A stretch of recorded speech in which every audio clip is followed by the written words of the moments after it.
Bringing positive energy into your home is more than just throwing out a welcome mat at the front door. We have certified Feng Shui consultant and teacher Robyn Stevens here to explain how your entry setup allows, or how it affects the flow into the entry of the house. But first off, I think we think of the entryway as like, you know, the welcoming zone to the house, but I don't use my front door very often. I pull into the garage and go through the garage door. So should I be using my front door more? How does that factor into everything? So just backing up for 1 second, let's do a quick little what Feng Shui is. Okay. Feng Shui is simply how you live in your space, the stuff you have, where you put the stuff, how you decorate, because all of that has a direct impact on your entire life, every aspect of it, from career to love life to money. And it all starts at your front door. So yep, it's a big deal. It's a big deal then. It's a big deal. And if you think about the way your mouth nourishes your body, your front door nourishes your home. And through that front door is the flow of abundance and prosperity, good fortune, blessings. So you want to use your front door to keep that energy moving, because when you don't, you're limiting those opportunities.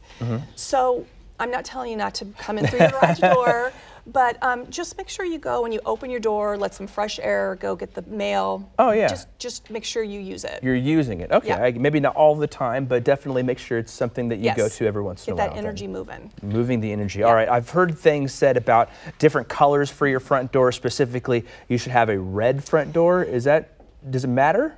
It does matter, and I will tell you, when people come up to me and they say, oh, the only thing I know about Feng Shui is you got to have a red door.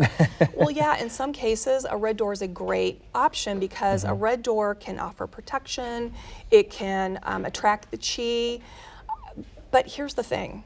My front door, for instance, would really benefit from a red door, but I'm not a fan of the red door aesthetically.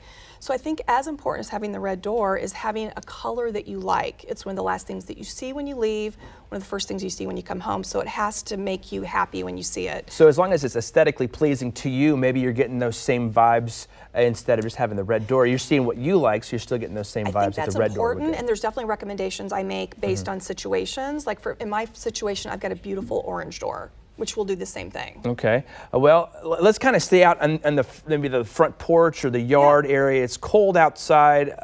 Can I wait to be cleaning and organizing maybe the front porch area or the back porch, or is that something that we should get on here right away? So one of the things I always suggest my clients do is take a step back. I want you to look at the area leading up to your front door, because that's the first impression you give to the world.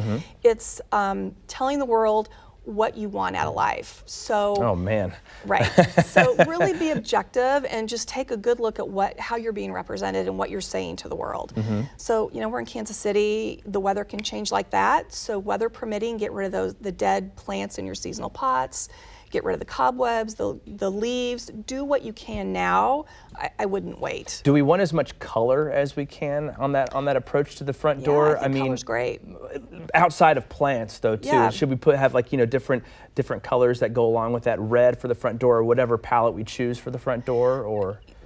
Every situation is different, but color is always good. I mean, you can do it in your pots, you can do it in your accent paint, you can do it in your floor mat. And here's some of the cleanup of some front yards, it looks like here. So obviously the red door up top in the nicely groomed yard, and the landscaping as opposed to down below where it's just a little bit of a, I mean, not saying it's bad, because to each their own, but it's not exactly what we're going for here, right? I kind of would use the word bad on that lower one. So what I want you to do is, I'm trying to be neutral here, Robyn, make everybody happy here. But this is what I want you to think about. Let's say you're driving to a cul-de-sac and you're going to pick somebody up in one of these houses, but you can't read your writing, you don't know if it's the top or the bottom, and you're picking up a babysitter for your kiddos. Oh, yes. Which house do you think that person's going to take the best care of your kids? What if it's a first date? I see what you're saying, yes. Yeah. I get where you're coming from. I would hope it would be the top one. Yes. Okay. I mean, if I had to sum Feng Shui up in 3 words, it'd be like attracts like. What kind of energy are you attracting? Again, that's the first impression you're giving to the world. All right, what kind of energy are you attracting? You should put that on a t-shirt. I should. Robyn Feng Shui t-shirts. Here we go. Well, thank you for being here. Thank you for those tips. We appreciate it. I know we're going to do some more with you coming up a little bit later this spring. Some other good tips are coming up. So thank you. Yep.